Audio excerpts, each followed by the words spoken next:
નમસ્કાર મારા વહાલા ગુજરાતી મિત્રો, જાગો જોગી જાગો ચેનલમાં આપનું સ્વાગત છે.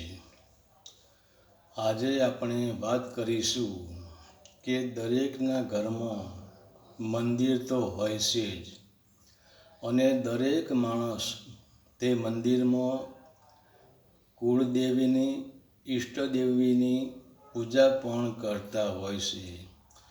પરંતુ આપણે પૂજા કોની કરવી જોઈએ, કેવી રીતે કરવી જોઈએ, અને આપણા ઘરમાં જે મંદિર છે તેમાં કયા કયા દેવી દેવતા રાખવા જોઈએ, તો આજે એ વિષય ઉપર આપણે ચર્ચા કરીશું. તો મિત્રો, આજે લગભગ દરેકના ઘરમાં મંદિર જોવા મળે છે. કોઈના ત્યાં લાકડાનું મંદિર હોય છે, કોઈના ત્યાં આરસનું મંદિર હોય છે, કોઈના ત્યાં દિવાલમાં બનાવેલું મંદિર જોવા મળે છે. તો પહેલી વાત, આપણે જે દિવાલમાં મંદિર બનાવીએ છીએ તે મંદિર લગભગ ઘરના તળિયાથી 3 ફૂટનું જેટલું ઊંચું હોય છે. તો તે મંદિરમાં આપણે બેઠે બેઠે કે પદ્માસન લગાવીને પૂજા કરી શકતા નથી. તો આપણે ઊભી પૂજા કરીએ છીએ, પરંતુ બેઠી પૂજા કરતા નથી, અને બેઠી પૂજા કરી શકતા પણ નથી, જેથી આપણા ઘરમાં સ્થિરતા આવતી નથી.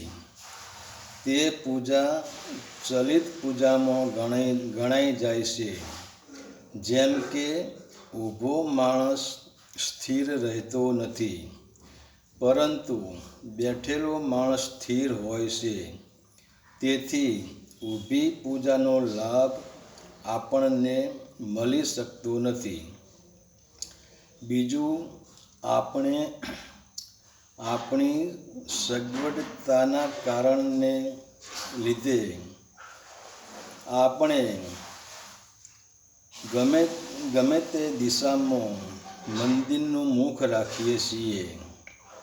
તો વાસ્તુશાસ્ત્રના નિયમ પ્રમાણે ઈશાન ખૂણામાં જ મંદિરનું મુખ હોવું જરૂરી છે. અને જ્યારે પણ પૂજા કરીએ ત્યારે આપણે આસન ઉપર પદ્માસન લગાવીને જ પૂજા કરવાની છે. અને આજે આપણે જે પૂજા કરીએ છીએ તે રીત જ સાવ ખોટી છે.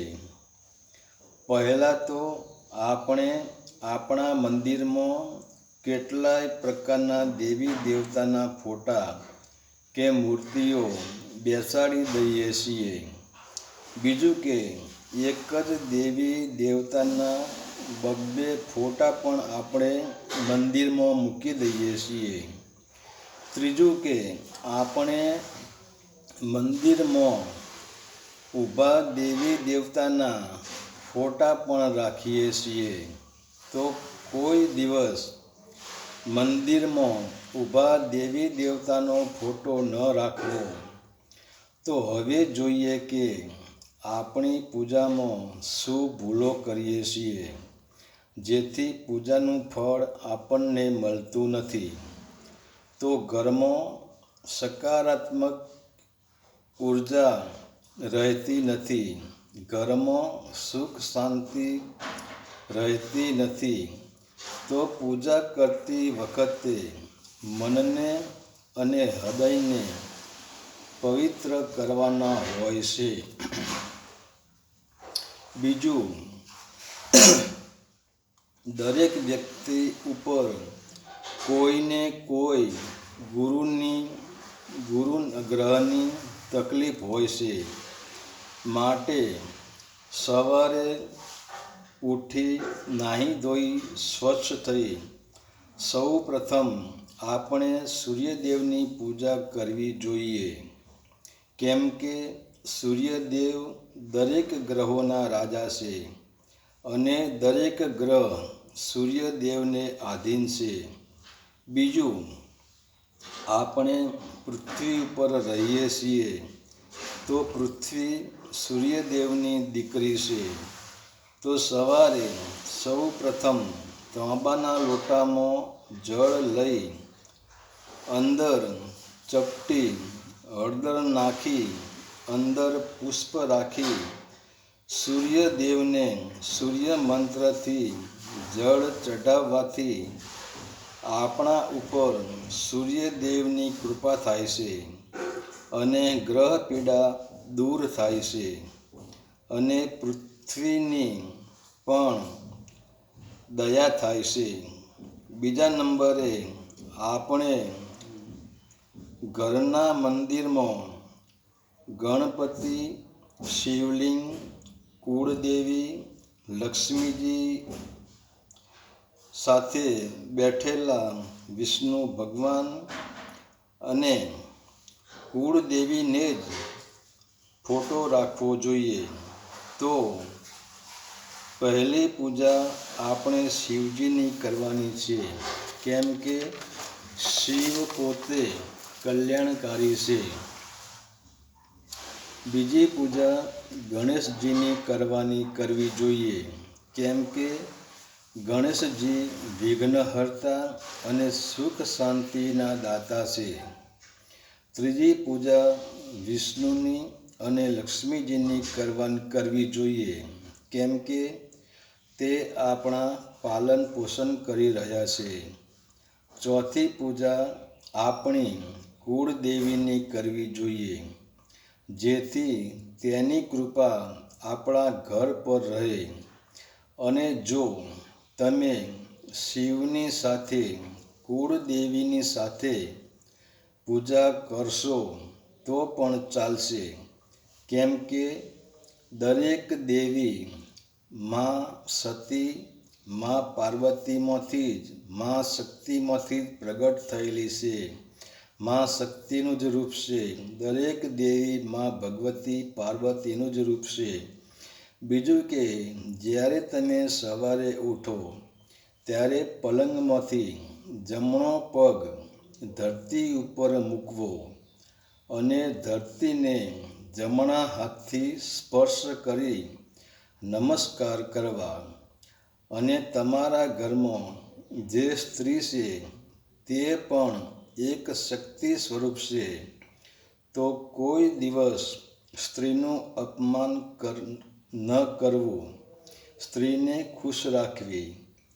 અને બપોરે કે સાંજે તમે જે પણ કોઈ પ્રકારનું ભોજન બનાવો તો એ ભોજનનો પહેલો થાળ તમારે શિવના સન્મુખ, તમારી કુળદેવીના સન્મુખ, તમારા ત્યાં ગણપતિના સન્મુખ, મતલબ તમારા પૂજા સ્થાનમાં ભોજનનો પહેલો પ્રસાદ, ભોજનનો થાળ ધરાવવાનો છે.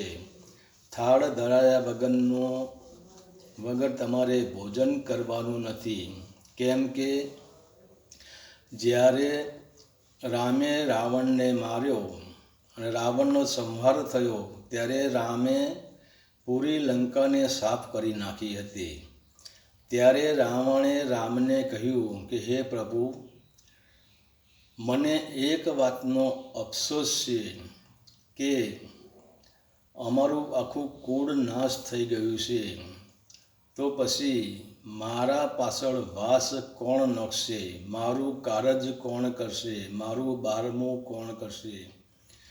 ત્યારે ભગવાન રામે કહેલું કે હે રાવણ, જે પુરુષો બપોરે કે સાંજે ભગવાનને થાળ ધરાયા સિવાય, ઈષ્ટદેવીને થાળ ધરાયા સિવાય, કુળદેવીને થાળ ધરાવ્યા સિવાય જે ભોજન કરશે તે ભોજન નહીં, પણ તે તારું કાળજ ખાશે, તારું બારમું ખાશે.